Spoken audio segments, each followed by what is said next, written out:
Impormasyon at dissemination ng bayan. Edukasyon para sa mga kabataan. Balita para sa mga mamamayan. Public service sa mga nangangailangan. Advisory at mga announcement ng lokal na pamahalaan. At mga musika at awitin na magandang pakinggan. Ito nyo lang mapapakinggan sa LGU Polangui Radio and Internet TV. 107.9 USWAG Polangui. Time check, ang oras po natin ay alas 5:12 ng hapon. Araw naman po ng Huwebes sa buwan ng Abril. Ngayon po, andito naman po ang ating tambuli. Magandang hapon po. Pwede po sigurong bumati muna ako. Pinabati ko muna po ang ating mga kaibigan dyan sa Camarines Sur, sa 502 CDC na pinamumunuan ni Colonel Joel D. Aquino, sampu ng kanyang mga kasamahan na mga nandiyan sa 502 ngayon na nakikinig at nanonood sila. Hindi lang pala tayo napapakinggan, ay napapakinggan tayo sa live internet TV.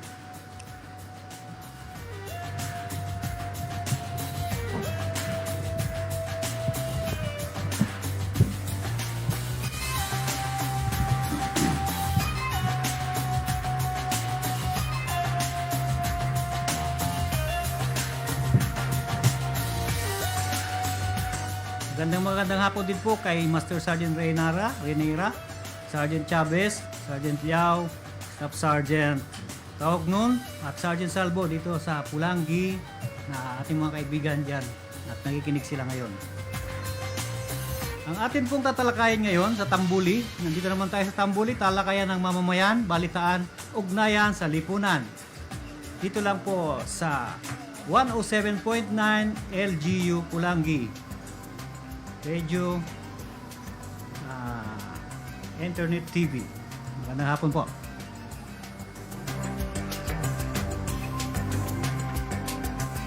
Ang atin pong pag-uusapan ngayon sa ating talakayan yung tungkol po sa tuloy-tuloy na usapan po tungkol sa Reserve Affairs Administration, yung tinatawag po na RAA.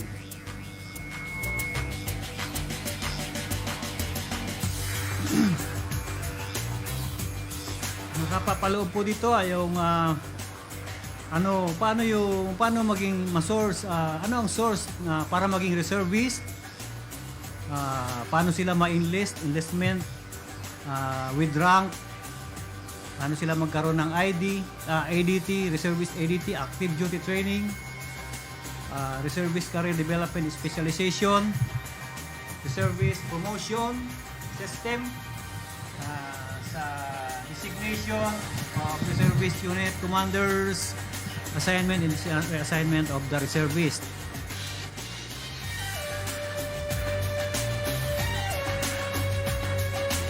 Una po, ano yung reserve? Yung tungkol sa RAA.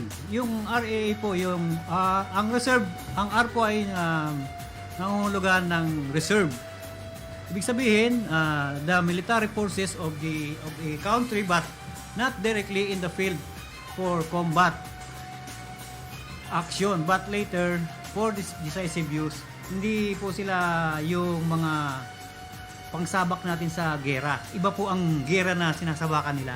Mamaya po ipapaliwanag natin yung sa about sa reserve. Yung sa affairs naman po, affairs is matter or concern for the particular purposes. Yan. Yung isang A, administration. Administration means management. We all know that the management is simply the act of handling or controlling the resource successfully. Dito po, papaliwanag natin mamaya yung about sa RAA.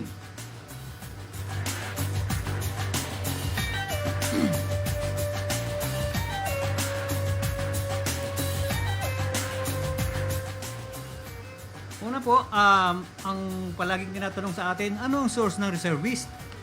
Una po, yung sinabi ko na palagi nating sinasabit yan, yung sa ROTC, una, Reserve Officer Training Corps, BCMT, Basic Citizen Military Training, yung sa CAFGO, at ang paaro na topic na natin nung mga unang araw pa natin.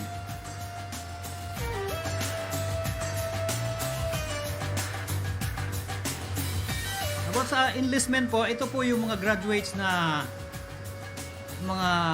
graduates, hindi lang sa ROTC. Yung sinabi natin kanina, BCMT, PARO, SIP, KAFGO, KAA, na mga sa iba't ibang probinsya ng Pilipinas na pwede ba enlist para maging reserve na may assignment with rank na sila pagkatapos ng training nila with serial number based sa respective place na kanilang kinalalagyan na tinitirahan ang origin nila. Doon sila ma-assign sa mobilization center na with rank shall be based on his latest position. Kung anong position nila doon, kung company commander, first sergeant, company first sergeant, ay company XO, ganun po, pag officers. And sa BCMT, para sa BCMT, sa designation or position para sa PAARO and in the organization of the Corps of Cadet indicated to reservist active duty training. Sa reservist active duty training po, under the authority of Circular Number 11, General Headquarters ng Armed Forces of the Philippines, nilagdaan noong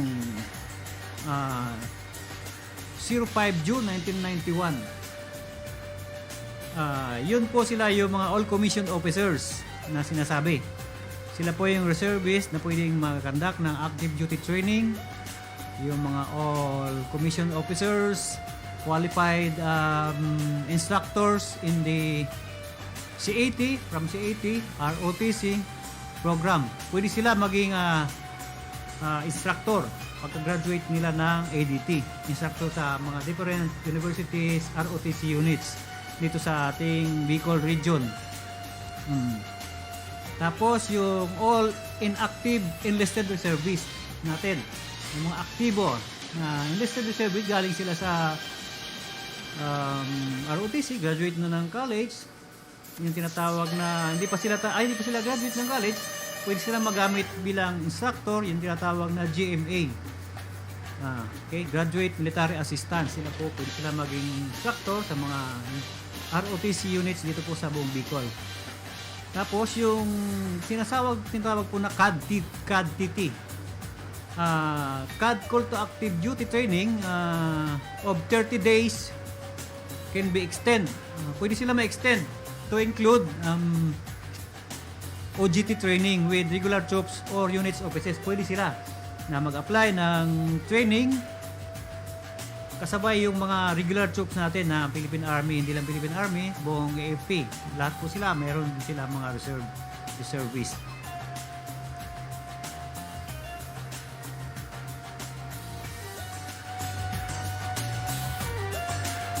Para rin po ito sa lahat na qualified reservists for promotion. Active duty training, magagamit po ito para sa kanilang pag-apply ng promotion. Kailangan po yung training, active duty training para sa promotion. Isa pa, kailangan din ito para ma-update ang reservist working knowledge nila dito sa ADT. Reservist working knowledge in current military organization, doctrines and techniques sa mga pwede sila kasabay nga po sa mga regular troops ng Army, sa mga schools ng Philippine Army, sa training doctrines schools.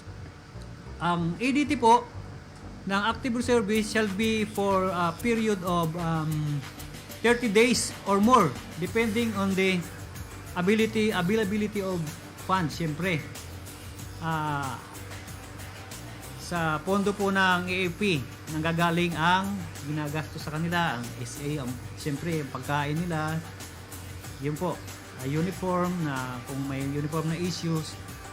Saka ang ADT activities ng active reservists shall be with emphasis on substantive matters pertaining to the duties in the active service, primary benefits in the build-up of reserve units organized for emergency mobilization.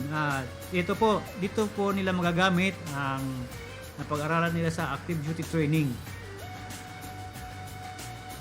Sa mga technical services naman po, tulad ng mga nurses, ganon, doctors, and administrative services, officers shall have active duty training pa rin, only with their branch of service. Kung Philippine Army, doon lang po sila sa Philippine Army. Ang ADT training po of inactive reservists shall be conducted in groups in order the headquarter concerned can properly plan. Pinaplano po muna yan. Hindi lang basta pwede kang makapasok doon. Marami pong mga requirements, and effectively sa economically conduct the training and be allowed only on extremely occupational position and or business activities. Doon lang sila. Sa mga major technical services naman po, shall prescribe equivalent course of instruction and training. Puro lecture, period to include an on-the-job training, yung OJT po na sinasabi. In position commensurate to the grade and or the next higher grade para sa promotion. Attendance to the service school courses as appropriate.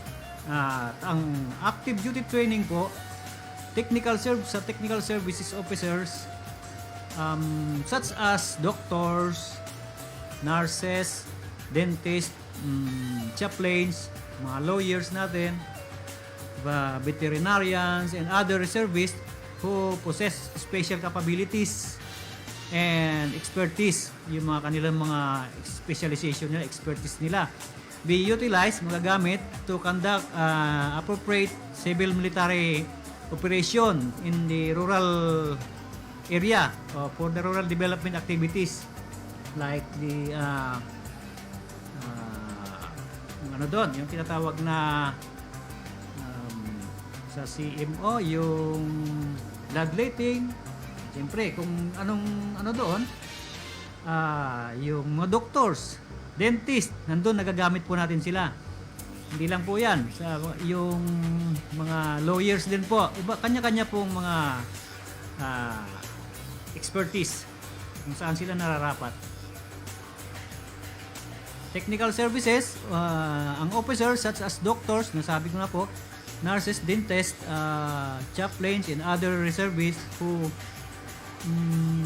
possess special capabilities and expertise may render service in military unit, office court in pursuit of their professions and specialization.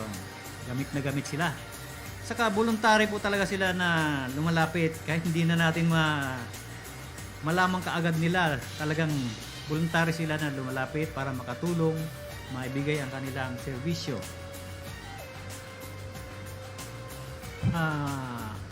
Tungkol naman sa approving ng kanilang official training for active duty training,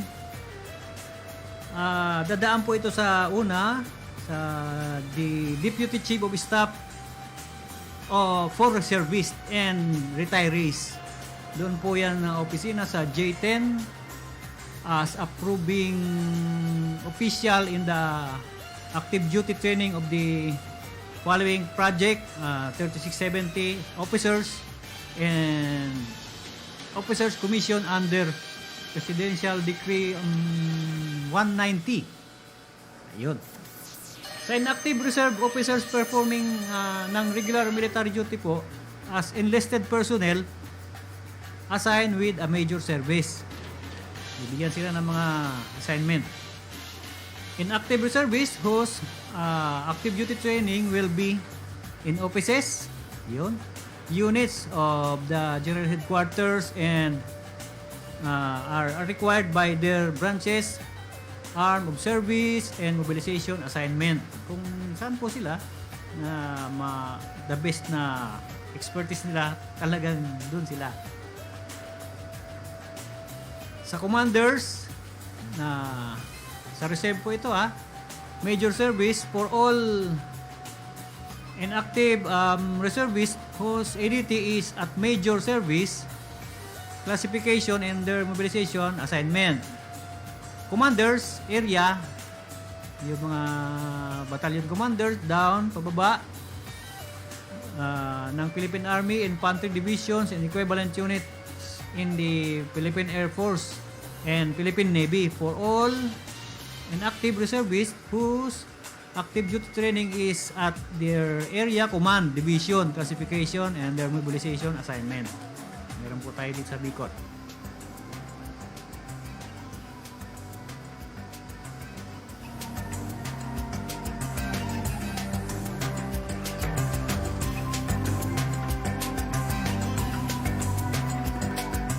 Allowances? About allowances. Yan ang pinaka tanong ng ating mga reservists. The allowances, allowance to be furnished the inactive reservist sa active duty training in groups. Example, yung subsistence allowance, suitable quarters in kind, meron sila. Libreng tulugan, bedsheet, kumpleto po yan, pillow, pati po ang transportation expenses, pwede nilang ma-refund kung silang officially na naka-register sa active duty training. Next is all authorized allowances shall be waived in writing in case of applicable for individual ADT. Yun, no? Pwede nila ma-refund. Next is the reservist who suffers injuries sa time ng training ng ADT while on ADT training shall be entitled to free hospitalization and the Armed Forces of the Philippines hospitals. Dito sa nasabi ko na, dito sa atin sa Bicol, meron tayong hospital dito na sa military hospitals. Mga reservist po natin, pwede sila doon. And in case of death and burial expenses, yun po, sagot ng kung nasa training po sila, abuti ng training, doon sila minalas. Huwag naman sana.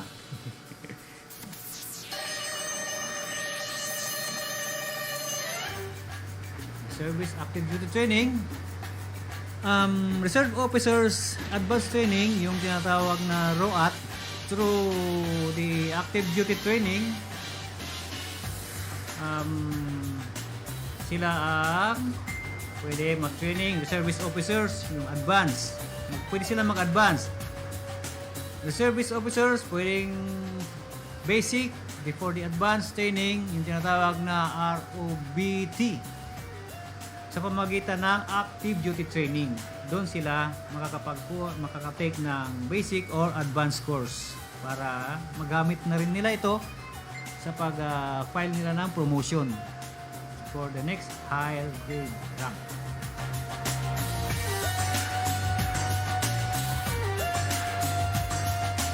Meron din palang weekend active duty training. Ito, mga weekend army. Meron din pala, mayroon pang ADT training ang pag-weekend lang. Ginaganap ito pag Saturday, Sunday lang. Pwedeng makauwi.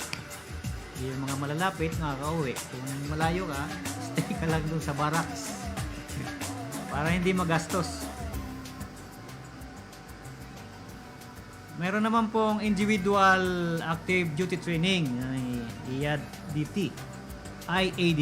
Yun.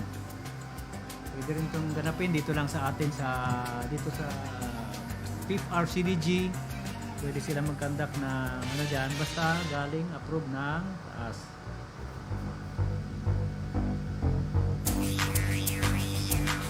Yung about sa CADT, CADT as ROTC instructors, pwede sila. May tawag na, mayroon pa ito, PDT, Pre-Deployment Training. Sila po ay ma-assign sa iba-ibang unit ng ROTC unit sa mga universities natin, private and public, kung sila ay nakapag PDT or ADT training.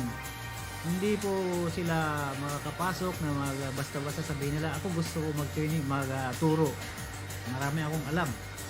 Hindi po. Kailangan dadaan kayo sa ADT training or pre-deployment training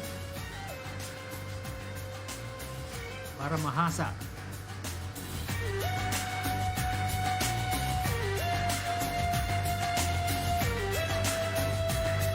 Next is the reservist career development and specialization. Meron din pala to. Reservist career development and specialization. Career course.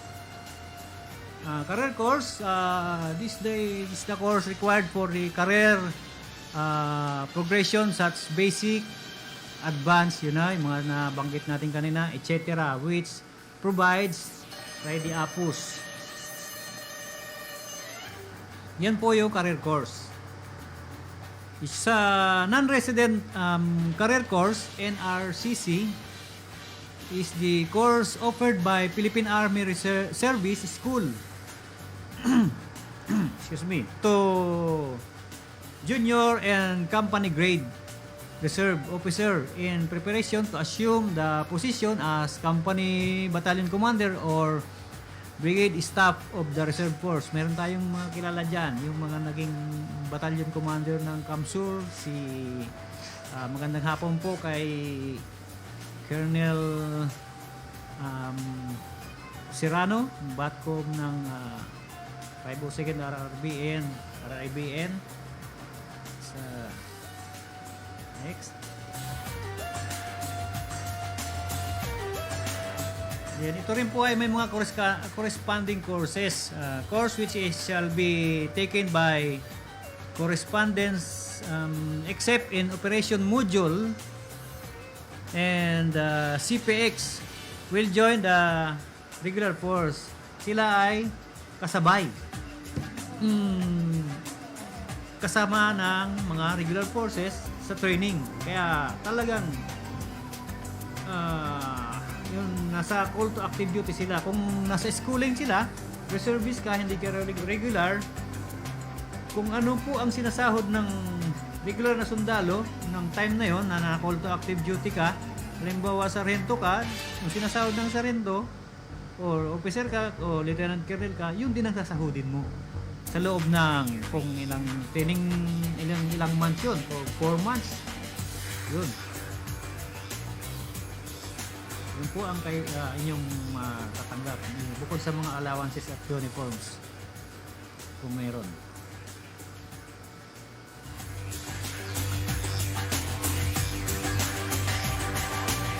Oras po natin ay alas 5:35.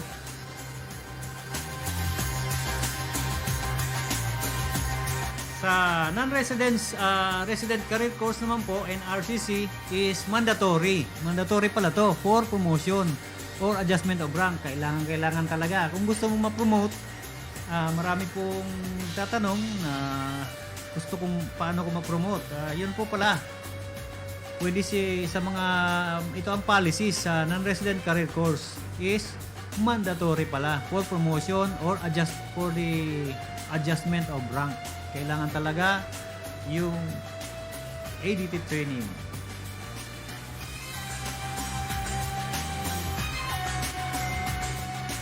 Yung non-resident career course po is limited to junior and company grade reservist officer. Kaya available po yung mga nandyan sa atin, mga kilala natin.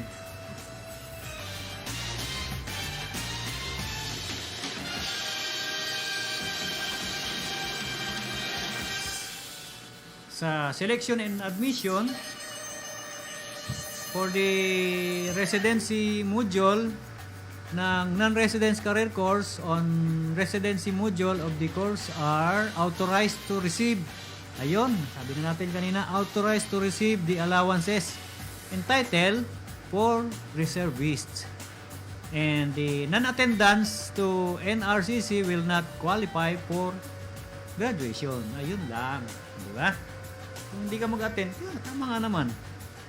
Hindi ka nag-participate sa wala kang attendance.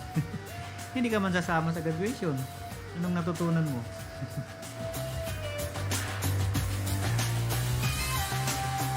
Then, ito po ay first come, first serve to enroll sa non-resident career course. Yun pala. First come, first serve. Kaya, ano pang hinihintay natin? Para mapumot na, yun na po. Pumunta lang po sa 502 CDC or sa headquarters ng 5R CDG. Mag-inquire lang po kung meron mga available na training for basic or advanced courses para sa reservist.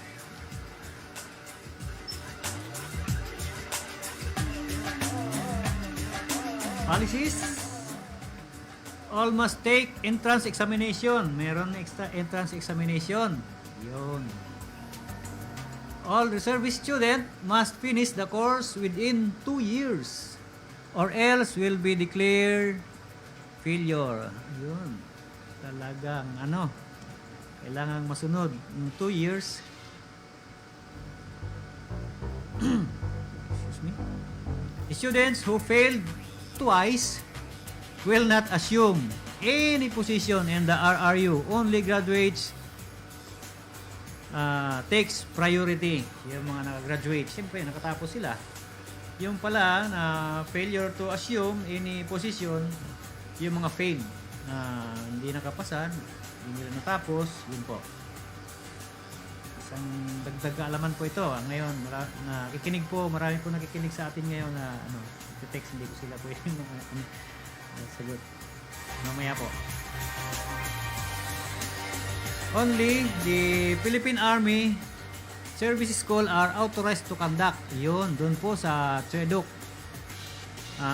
Doon sila, hindi lang sa TREDOC, meron pa po sa Fort Bonifacio. Only the Philippine Army Service School are authorized to conduct the training for advanced and basic for the officers and the service na enlisted personnel. Ito na po ang mandatory requirements. Recommendation of the commander ng RSCOM. Not more than 35 years old on date of graduation for basic courses. Yung mga basic, mga natin, mga bata pa, 35 years old for the basic courses. Reservist officers man sila or enlisted personnel reserve. But not more than, hindi kailangan lumampas ng 45 years old ang kailangan mag-take ng advanced course. Yun na. Yan po take note, 45 years old for advanced course. Not more than 35, but not more than 45 years old.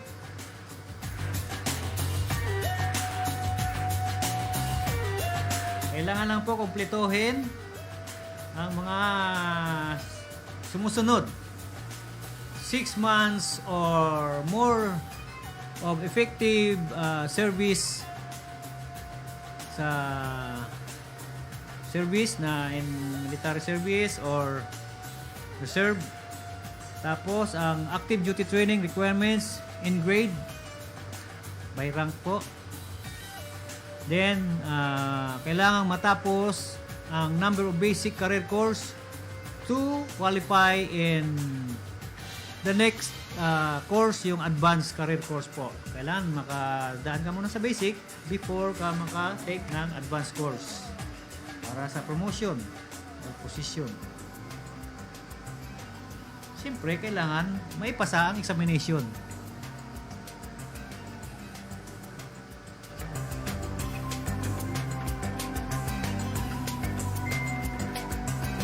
About naman po sa reservist promotion, ito na po ang hinihintay nila. Reservist promotion system.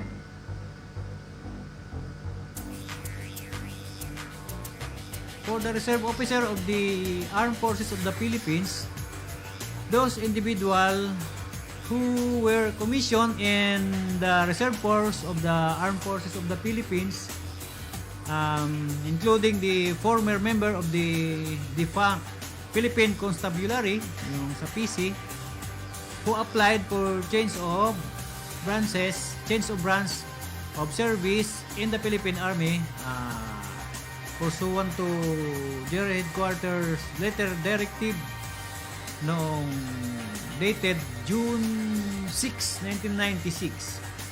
Kailangan pala mag-change of branch of service ka kung ikaw ay nasa constabulary or PNP.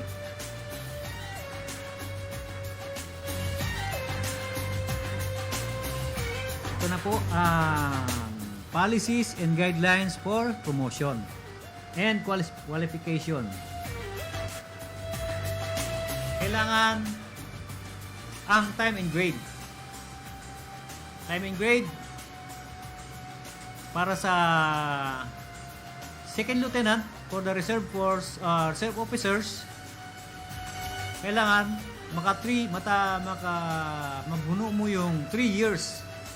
Maka 3 years ka sa reserve force, active reservist as officer, umpisa sa second lieutenant. Para makuha mo yung first lieutenant, kailangan 3 years. Then pag first lieutenant ka naman, paakyat, first lieutenant, gusto mo makuha yung captain, kailangan 4 years ang bubunuin mo. Sa O4, 4 years.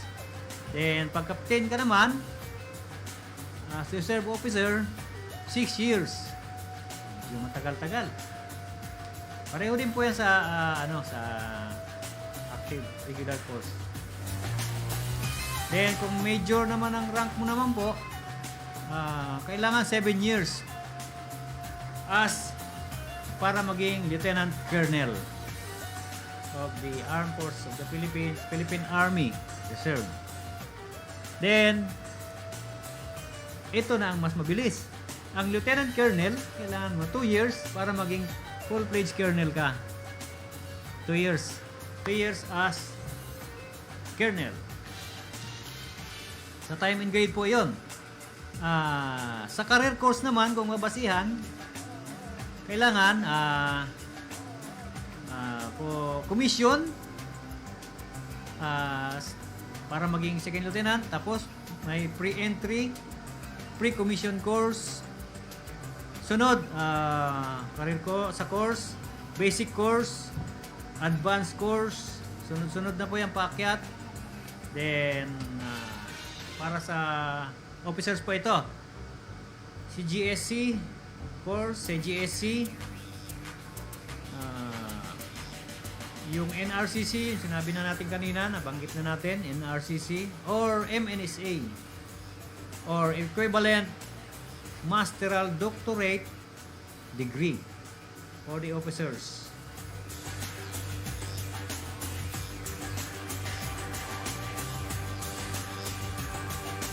Ito po ang mga factors for governing the promotion in the reserve force, reservist of the Armed Forces of the Philippines.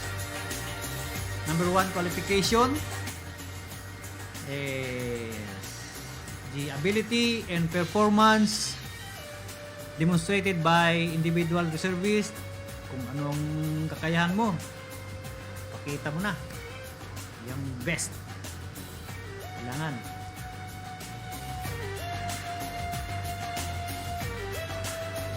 for the promotion in the reservist, kailangan may bakante. Kaya bakante ang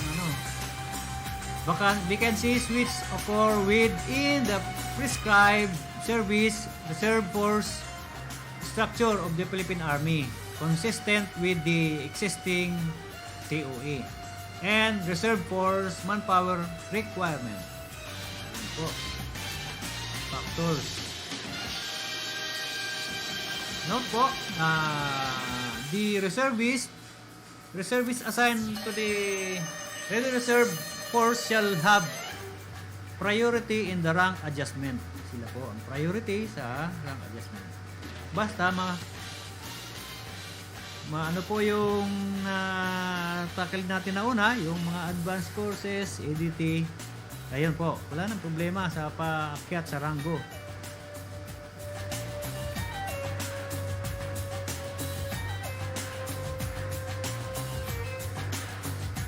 Then yung mga standby reserve rank naman po can be upgraded. Pwede sila ma-upgrade. Paano? Kailangan they voluntarily participate the training. Ayun, marami nang lumalapit doon sa kwento sa akin yung ating kaibigan. May nagtatanong kung mayroong mga training or schooling. Then kailangan mag-serve with the ready reserve in the area. Kung taga Albay, sa Albay ka mag-serve, mag-active, yun po. Hindi doon ka nasa Albay ka, doon ka nag-active sa ibang lugar or Kamsur, Manila. Paano natin mapapadali ang upgrading ng rank mo? Their standby reserve unit is to undergo training under the authority section 13 sub para to article V Republic Act 7077. Nandun po siya sa 7077.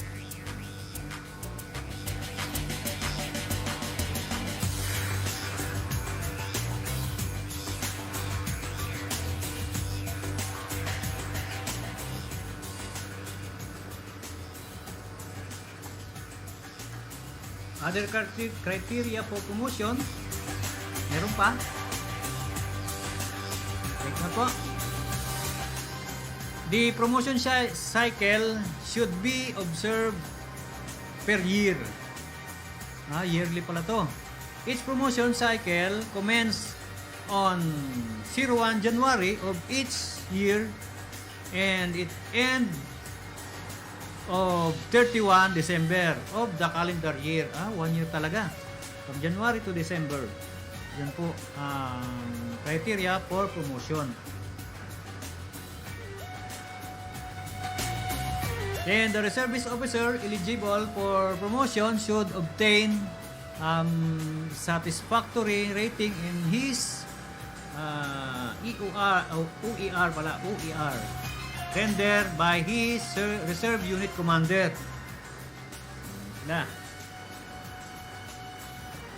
Recorded talaga. Unit commander or yung battalion commander. So, papunta sa CDC, 502 CDC or sa 504 CDC, paakyat sa headquarters 5R CDC. Next, the promotion to the grade of O2 and O3, second lieutenant to first lieutenant, shall be effective upon completion of prescribed time in grade. Yung mga sinabi natin kanina na time in grade. Service rendered as filler or AADT shall be counted as active commissioned officer. Ayun, meron tayong mga kilala dyan na nagkakandak na ng AADT. Ngayon, ma-assign sila ng kung saan sila, mga reserve officers natin. And the promotion to grades O4 and O5 be effective naman sila mag-uumpisa ng April 1 of promotion cycle during which the officer qualifies and recommended by the promotion board created. Ayun, kailangan bumuo na ng board of promotion. So, board, may mga board na pala dyan, dadaan sa boards para naman talagang salang-sala. And the other criterias,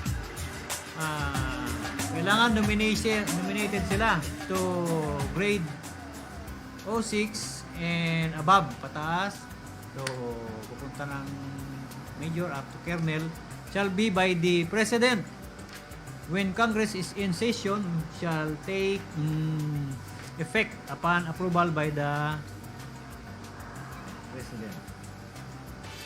there shall be retroactive promotion for reservists. Retroactive promotion pa para. Ito, sa disqualification, meron din disqualification. Kailangan malaman natin to for promotion. Pwede silang ma-disqualify those who under arrest or confinement. Yun. Those under arrest or confinement. Sunod, those with pending case. Yung may mga pending case, may kaso.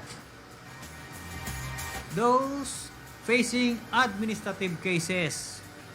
Tatlo, pang-apat. Those without military career course. Ayun lang. Kailangan talaga. Military career course. Pag wala ka niyan, disqualified ka for promotion. Then, last, those who are mentally and physically unfit for retention in the reserve force. Okay? Kailangan talaga. Physically and mentally fit.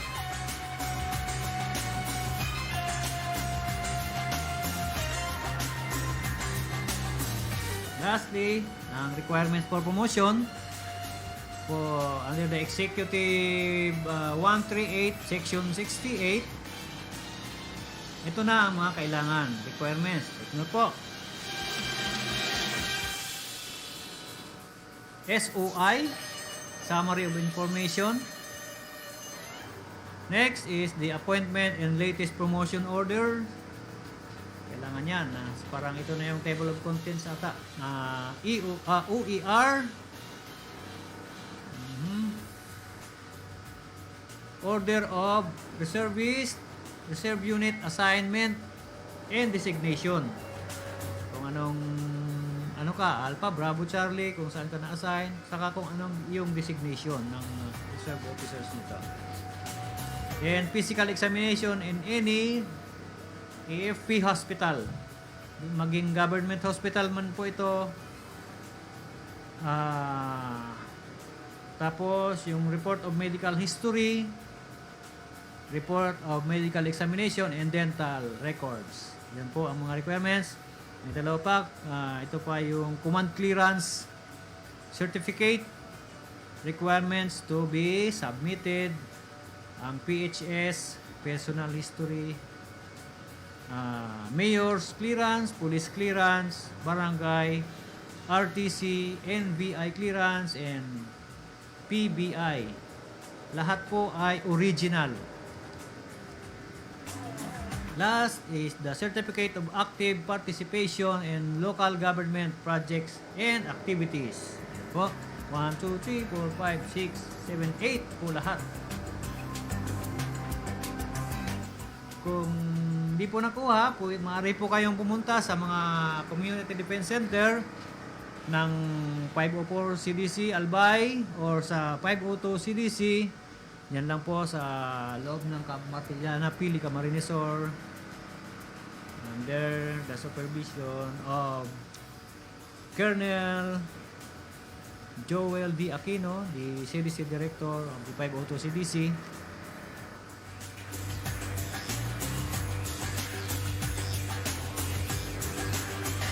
Another requirements, meron pa palang kadugtong. Military Career Course.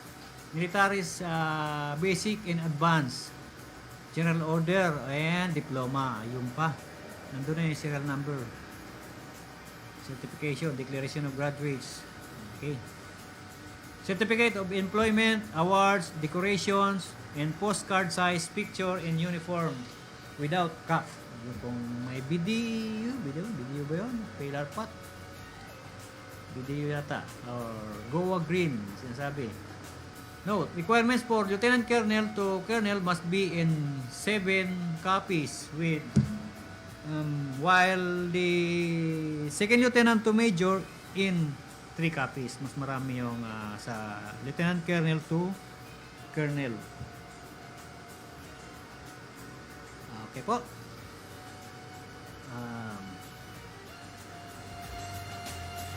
Yung sa promotion board po, sabi na natin, dadaan to sa Arrescom, Selection Board, candidates for promotion, graduates who serve to the Philippine Army Arrescom Board, composed of 7 field grade officers, headed by Colonel and Brigadier General. Arrescom selection board shall be appointed by Commanding General of the Philippine Army upon the recom of Commander Arrescom. Okay.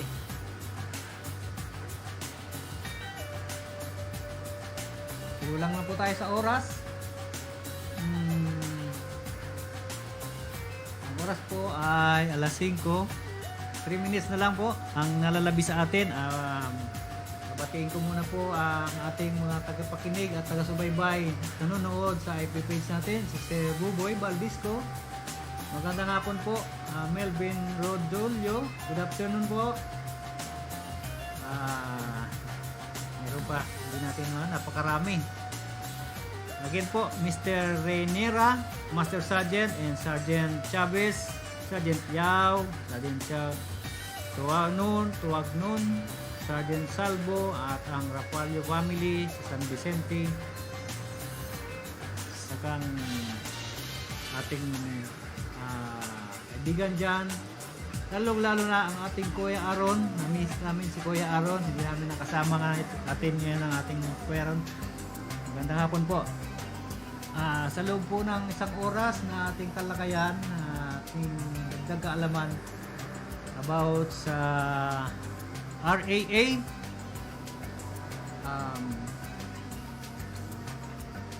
Salamat po. Sana po ay mayroon kayong nakuha at naunawaan tungkol sa reservist, about sa RAA, reservist,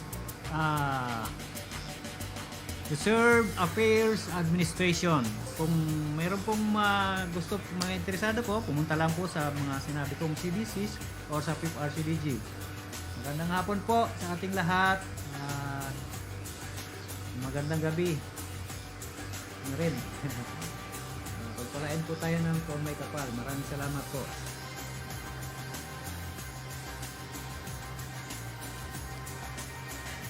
Bikin talaga. This is LGG Polangui.